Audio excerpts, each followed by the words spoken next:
محترم ناظرین السلام علیکم۔ میری ساس مجھے تنگ کرنے کا کوئی موقع ہاتھ سے جانے نہ دیتی تھی۔ 6 سال بعد میں حاملہ ہوئی تو شوہر میری خوب قدر کرنے لگا۔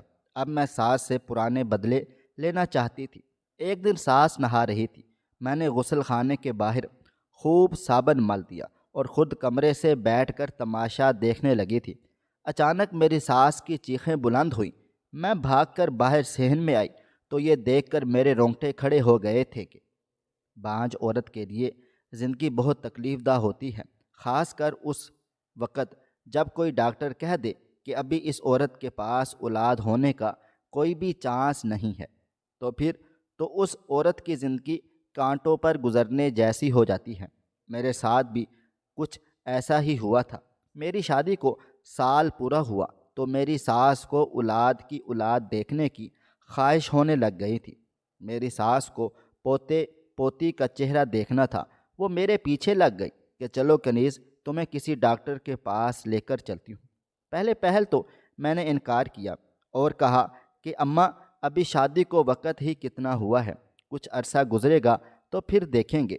لیکن ساس کہنے لگی، ارے 1 سال ہو گیا ہے، وہ تمہارے ساتھ اپنے انور کی شادی بھی ہوئی تھی، اس کی بیوی نے تو ایک بیٹی کو بھی جنم دے دیا ہے، اور پچھلی گلی میں میری سہیلی نبیلہ کی بیٹی کی شادی بھی تمہارے ساتھ ہی ہوئی تھی، وہ بھی ایک بیٹے کی ماں بن گئی ہے۔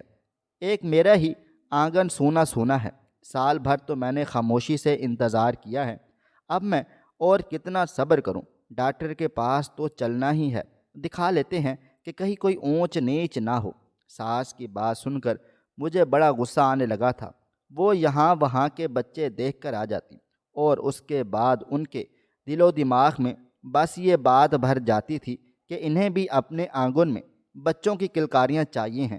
دراصل میں بڑی بہو تھی، اس لیے ساری امیدیں مجھ سے ہی وابستہ تھیں۔ میرا شوہر شاہد بہت ہی اچھا تھا، میرا خیال رکھتا تھا، مگر اس بارے میں جب بھی میں اس سے کوئی بات چیت کرتی تو وہ کہتا کہ اماں کی خواہش ہے تو ایک بار ڈاکٹر کے پاس چلی جاؤ، بھلا اس میں کیا برائی ہے؟ میں روز روز کی ان باتوں سے تنگ آئی تو میں نے کہا کہ چلیں ٹھیک ہے اماں جان، میں آپ کے کہنے پر ڈاکٹر کو دکھا لیتی ہوں۔ میں اور اماں ڈاکٹر کے پاس چلے گئے تو ڈاکٹر نے میرے کافی سارے ٹیسٹ لکھ کر دے دیے اور پھر اگلے دن آنے کو کہا تھا۔ جب رپورٹیں مل جاتی، اگلے دن رپورٹیں لے کر میں اور میری ساس ڈاکٹر صاحب کے پاس بیٹھے تھے تو ڈاکٹر نے ایک ایک کر کے ساری رپورٹس چیک کی اور پھر ایک ایسی اندوناک خبر سنائی کہ جسے سن کر میرے ہوش و حواس اٹھ گئے تھے۔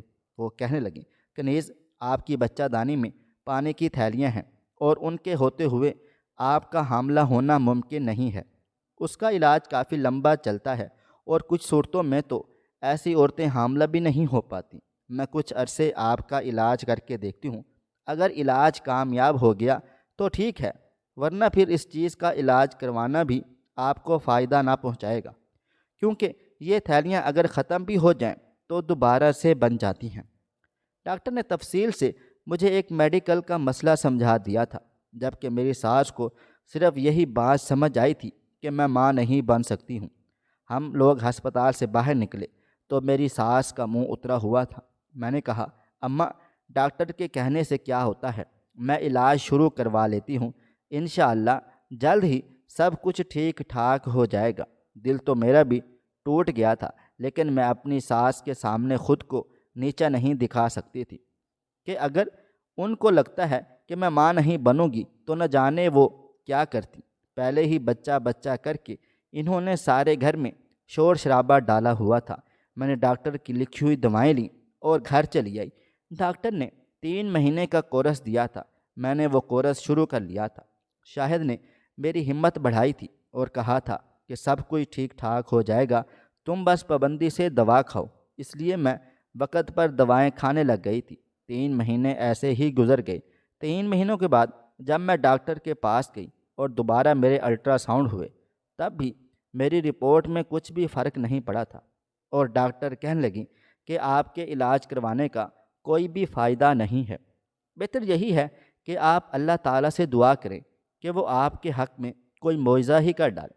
یہ پانی کی تھیلیاں اتنی آسانی سے ختم نہیں ہوتی، ہم ہسپتال سے باہر نکلے تو میری ساس منہ ہی منہ میں مجھے برا بھلا کہنے لگی بہو تم اس لیے ڈاکٹر کے پاس نہیں آنا چاہتی تھی کیونکہ تمہیں معلوم تھا کہ تمہارے ساتھ کوئی مسئلہ مسائل ہے۔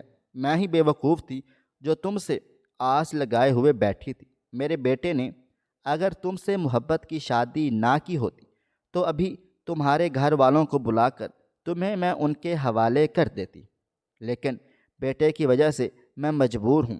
اب تم ہی بتاؤ کہ تم جیسی عورت کا میں کیا کروں جو میرے آنگن میں چند پھول بھی نہیں کھلا سکتی ہے۔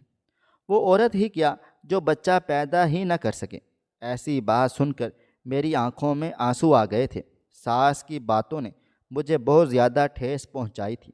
میں نے اپنی ساس سے کہا کہ اماں، ایک ڈاکٹر کے کہنے سے بھلا کیا ہو جاتا ہے؟ شہر میں اور بھی بڑی بڑی گائناکالوجسٹ ہیں، میں انہیں دکھاؤں گی، اپنا علاج کرواؤں گی، سب ٹھیک ٹھاک ہو جائے گا۔ آپ ایسی باتیں کیوں کرتی ہیں؟ میں نے اماں جان کو تسلی دی، لیکن خود ٹوٹے دل سے گھر لوٹی، اور جب شوہر کو ساری بات بتائی تو وہ کہنے لگے ڈاکٹر خدا تھوڑی ہوتا ہے، تمہیں پریشان ہونے کی کیا ضرورت ہے؟ تم خدا تعالیٰ سے دعا کرو، اور ساتھ ہی ہم کسی اور ڈاکٹر کو بھی دکھا لیتے ہیں۔ اور پھر شوہر نے اپنے دوستوں وغیرہ سے بات چیت کی۔ سبھی شادی شدہ لوگ تھے، سبھی نے کسی نہ کسی ڈاکٹر کا مشورہ دے دیا تھا۔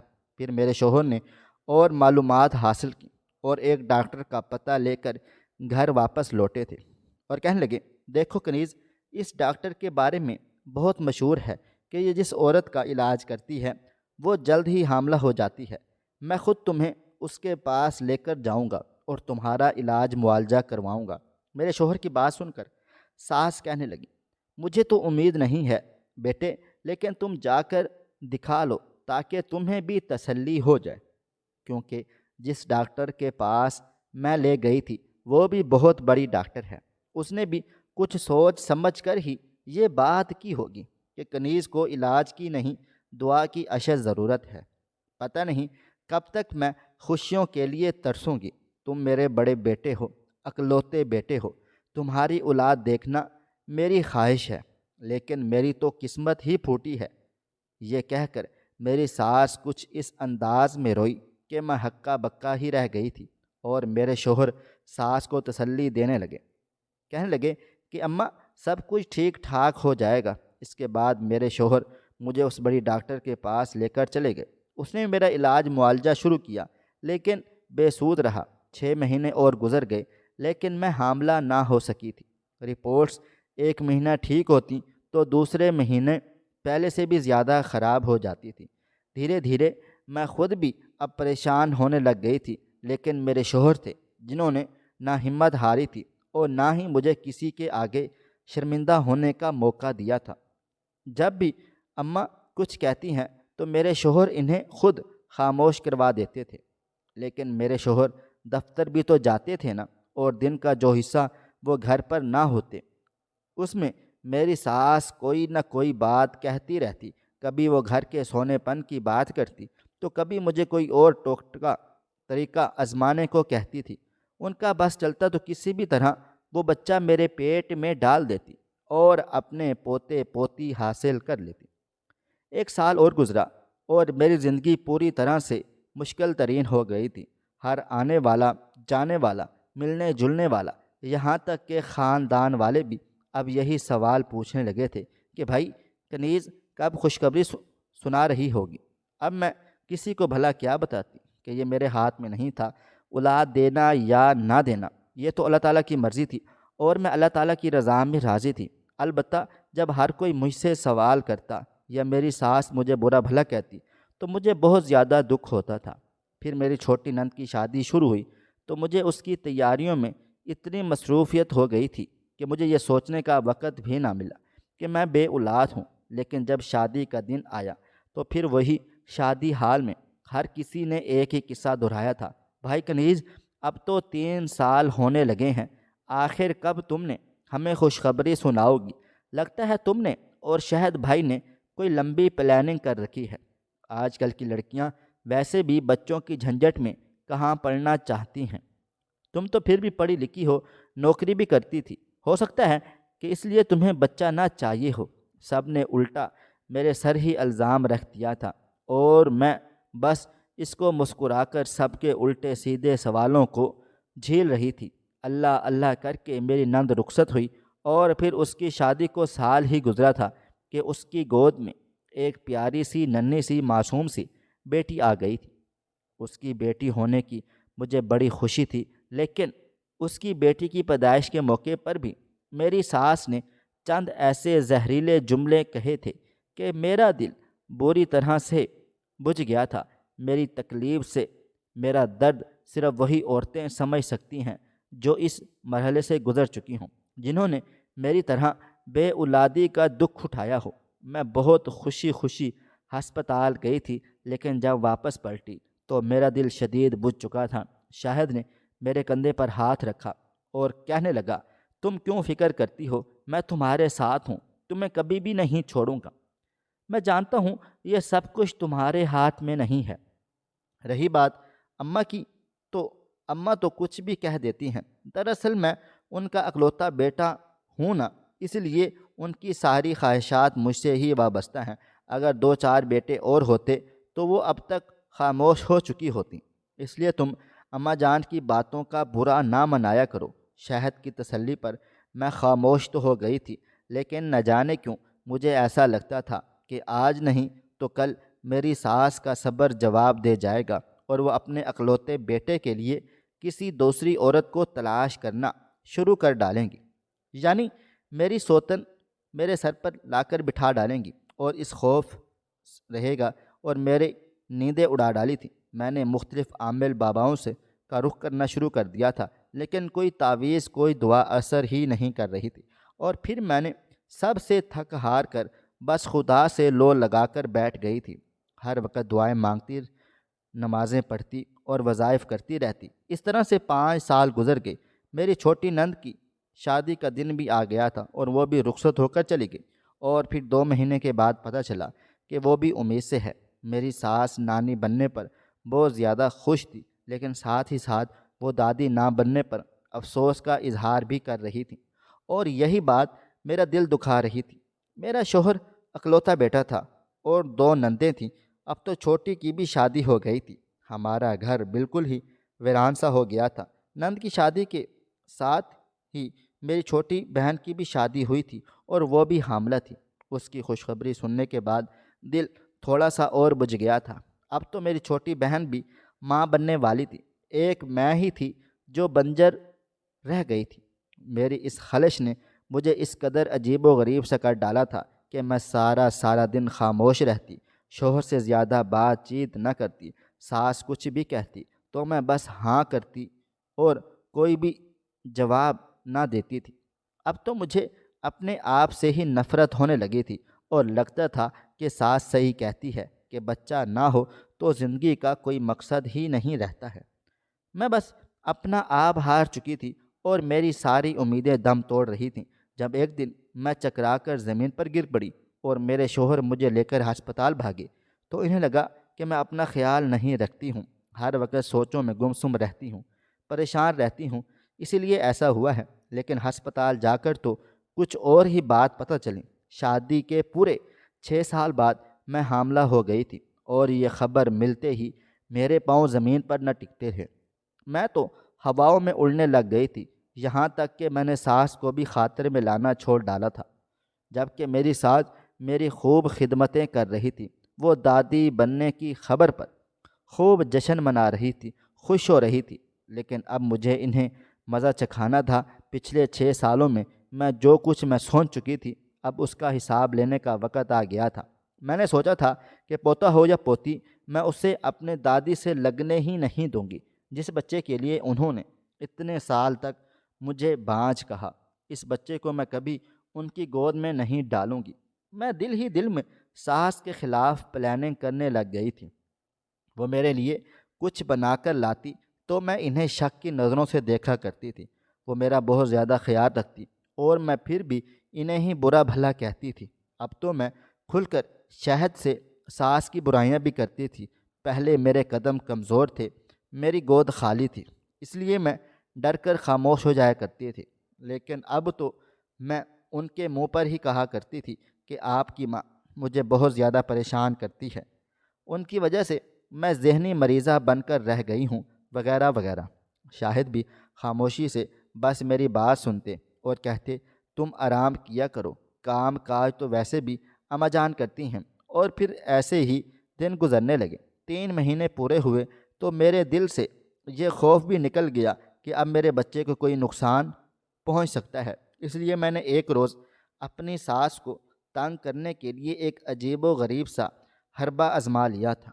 میری ساس نہانے کے لیے واش روم گئی ہوئی تھی۔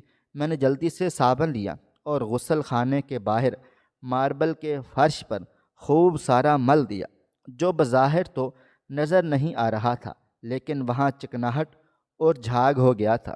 میرے چہرے پر ایک شاطرانہ مسکراہٹ آ گئی تھی اور میں وہاں سے ہٹ کر اپنے کمرے میں واپس آ گئی تھی تاکہ کسی کو پتہ بھی نہ چلے کہ یہ کارنامہ میں نے سر انجام دیا ہے۔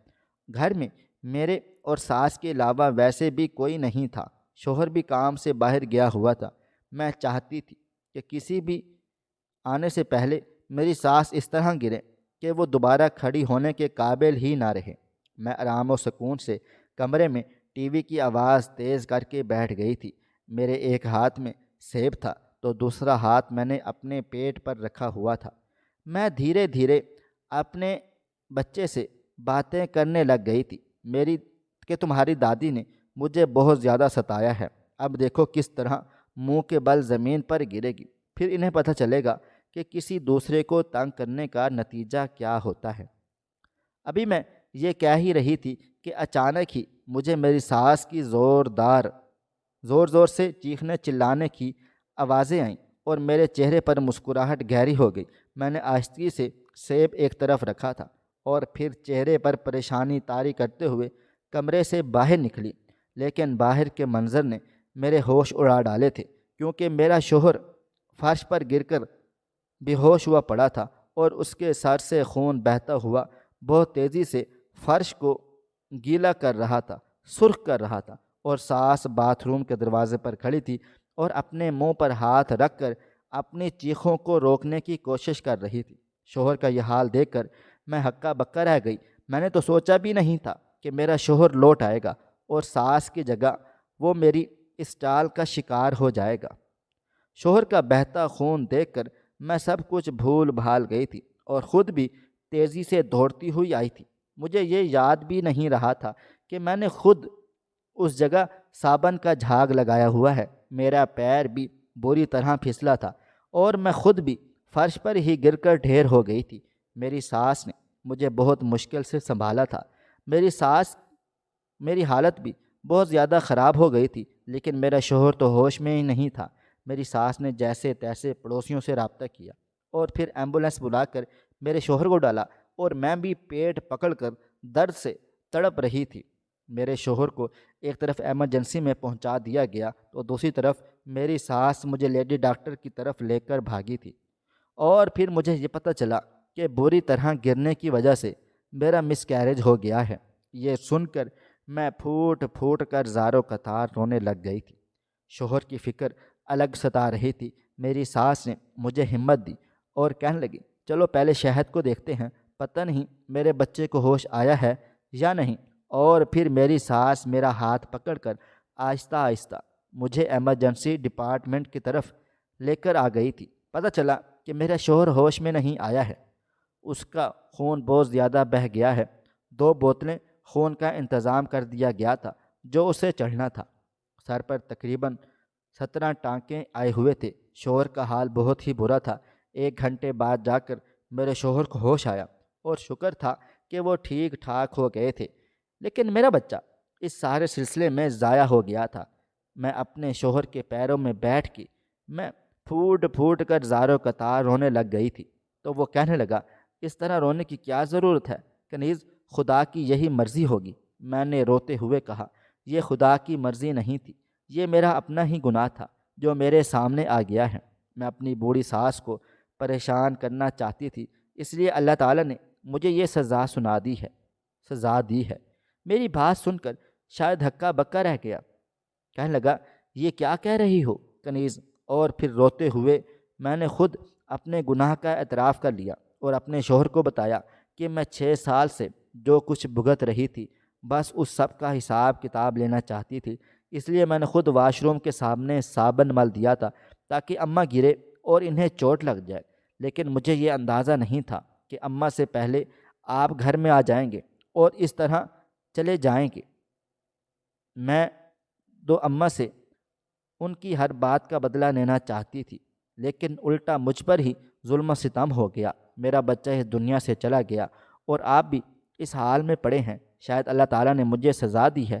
میری بات سن کر شاہد نے غصے سے میری طرف دیکھا تھا، کہنے لگے، کنیز، میں سوچ بھی نہیں سکتا ہوں کہ تم میری ماں کے ساتھ یہ سب کچھ کرو گی۔ میری ماں تمہارے ساتھ کتنی غیر محفوظ ہے، اس بات کا احساس مجھے آج ہو رہا ہے۔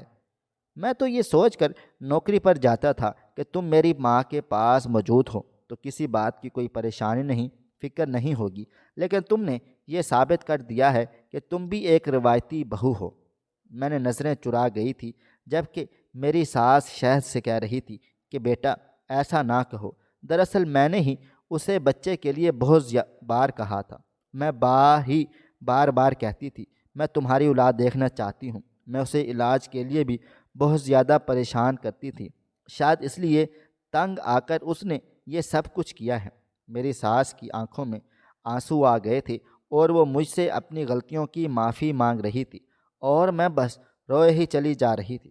میری ساس نے تو اپنی زبان سے مجھے تکلیف پہنچائی تھی، لیکن جو حرکت میں نے کی تھی اس سے کسی کی بھی جان جا سکتی تھی۔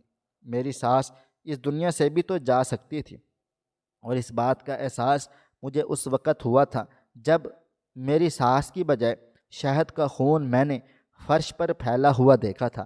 پھر دھیرے دھیرے میری ساس مجھے اپنے بارے میں بتانے لگ گئی تھی۔ وہ کہنے لگی کہ میرے 4 بیٹے تھے اور 2 بیٹیاں، لیکن میرے 3 بیٹے بہت ہی کم عمری میں ہی خدا کو پیارے ہو گئے تھے اور صرف ایک ہی بیٹا شاہد بچ گیا تھا۔ دونوں بیٹیاں بھی پاس تھیں، لیکن میں نے تینوں کی پرورش بہت محبت سے، محنت سے کی اور بہت ہی چاہت کے ساتھ ان کی شادی بھی کی۔ لیکن جب میں دیکھتی ہوں کہ میری بیٹیوں کے آنگن میں اولاد کی خوشی ہے لیکن میرا بیٹا اس خوشی کے لیے ترس رہا ہے تو میرا دل خود بخود پریشان ہونے لگتا ہے، اور اس پریشانی میں میں تمہیں برا بھلا کہہ دیتی ہوں۔ میں چاہتی تھی کہ میرے بیٹے کی بھی اولاد ہو، اس کی گود میں بھی اولاد کی خوشی ہو، اس لیے میں بار بار تم سے اسی بات کا ذکر کرتی تھی۔ دراصل میں ماں ہوں نا، مجھے اپنی اولاد کا دکھ اور اس کی تکلیف محسوس ہوتی ہے، چاہے شہد نے کبھی زبان سے ذکر نہ کیا ہو، لیکن میں جانتی تھی اسے بچوں سے کتنی محبت ہے۔ جب میں نے اسے اس کی بہن کے حاملہ ہونے کی خبر سنائی تو خوش ہونے کے ساتھ ساتھ جو تاثرات اس کے چہرے کے تھے، میں جان گئی تھی، سمجھ گئی تھی کہ وہ اپنے باپ نہ بننے پر کس قدر دکھی ہے، پریشان ہے۔ بس مجھ سے یہ غلطی ہوئی، میں بھول گئی کہ تم بھی کسی کی اولاد ہو اور تمہارے بھی جذبات ہیں، احساسات ہیں۔ مجھے اپنے بیٹے کا دکھ تو نظر آیا، لیکن میں تمہاری بے بسی کو نہ جان سکی تھی۔ مجھے کبھی یہ احساس ہی نہ ہو سکا کہ تم بھی کیسی اذیت سے گزر رہی ہو۔ میں تو بس یہی چاہتی تھی کہ ہمارے گھر میں بھی بچوں کی خوشی آ جائے اور شاہد کی زندگی بھی کھل اٹھے۔ بس اسی لیے میں بار بار یہی چاہتی تھی کہ تم حاملہ ہو جاؤ، اور اسی لیے کوششیں بھی کرتی تھی۔ اور جس دن مجھے پتہ چلا کہ تمہارا حمل ٹھہر گیا ہے، اس دن میں نے اپنے بیٹے کی چہرے کی خوشی کو بھی جان لیا تھا۔ میرا بیٹا بہت زیادہ خوش تھا اور اسی لیے میں نے بھی خوب جشن منا لیا تھا، لیکن شاید 6 سال تک بار بار جو کچھ میں نے تم سے کہا وہ تمہارے لیے ایک زہر بن گیا تھا، اور اسی زہر کو تم نے اس طرح سے اپنے وجود سے باہر نکالا کہ میری جان لینے کی کوشش کی۔ دراصل اس میں غلطی تمہاری نہیں بلکہ میری اپنی ہے۔ مجھے اپنے بیٹے کے ساتھ ساتھ تمہاری بھی پرواہ کرنی چاہیے تھی۔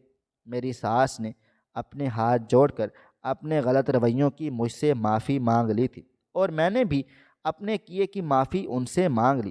میری ساس نے کبھی جسمانی طور پر مجھے نقصان پہنچانے کی کوشش نہیں کی تھی۔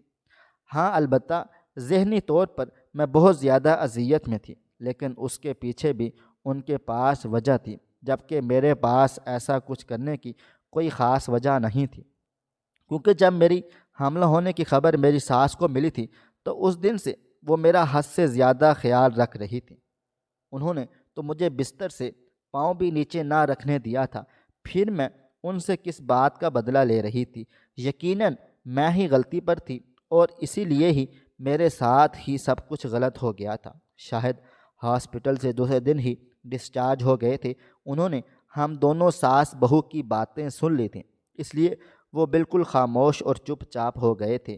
میں نے ان سے بھی معافی مانگی تو وہ کہنے لگے، اس کی کوئی ضرورت نہیں ہے، جو غلطی تم نے کی ہے اس کا نقصان ہی تم نے اٹھایا ہے، اور اماں جان کو بھی اب اپنی غلطی کا احساس ہو گیا ہے، اس لیے اب تم دونوں مل جل کر رہو۔ اب اللہ تعالیٰ جب چاہے گا تمہاری گود بھر ڈالے گا، جو ہمارے نصیب میں ہوگا وہ ہمیں مل ہی جائے گا۔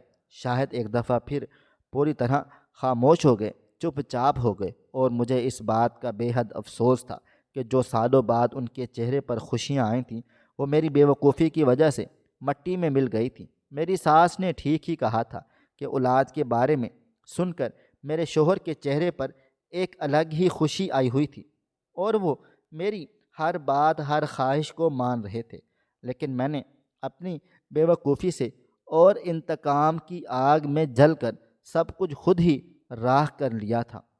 اس بات کو 4 مہینے گزرے تو ایک دفعہ پھر مجھے اولاد کی خوشخبری مل گئی تھی۔ میں بہت زیادہ خوش و خرم تھی۔ میری ساس پھر سے میرا بہت زیادہ خیال رکھ رہی تھی۔ شاہد کو بھی میرا بہت زیادہ خیال تھا، لیکن اب کی بات میرے دل میں میری ساس کے لیے کوئی برائی نہیں تھی، کوئی خلش نہیں تھی، کیونکہ میں جان گئی تھی کہ انہوں نے جو کچھ بھی کہا ہے کیا ہے وہ اپنے بیٹے کی خوشی کے لیے کہا ہے کیا ہے، اور ان کا بیٹا میرا بھی تو شوہر تھا، میں بھی تو اس کی خوشی ہی چاہتی تھی۔ اس لیے میں نے نہ صرف انہیں معاف کر دیا تھا بلکہ حمل کے ان دنوں میں بھی میں نے خود ان کا خیال رکھنے کی کوشش کر رہی تھی۔ 9 مہینے گزرے تو میں نے ایک صحت مند بچے کو جنم دیا، جس کے آنے سے واقع ہی ہمارے گھر میں کلکلاریاں گونج اٹھی تھیں۔ خواہش صرف اتنی ہے کہ کچھ الفاظ لکھوں جسے کوئی گمراہی کے راستے پہ جاتے جاتے رک جائے، اور نہ بھی رکے تو سوچ میں ضرور پڑ جائے۔ پیارے دوستو، امید کرتا ہوں کہ آپ کو یہ ہماری کہانی پسند آئی ہوگی۔ کہانی پسند آئی ہو تو ویڈیو کو لائک کریں، کومنٹس کریں، شیئر کرنا بالکل بھی نہ بھولیں، اور ہاں، اگر آپ لوگ اس چینل پر نئے ہیں تو اس چینل کو سبسکرائب ضرور کر دیجیے گا اور نوٹیفیکیشن کو ضرور دبا دیجیے گا تاکہ آنے والی کہانی سب سے پہلے آپ کو مل سکے۔ ملتے ہیں کل ایک نئی اور دلچسپ کہانی کے ساتھ، تب تک اپنا ڈھیر سارا خیال رکھیے گا۔ اللہ حافظ۔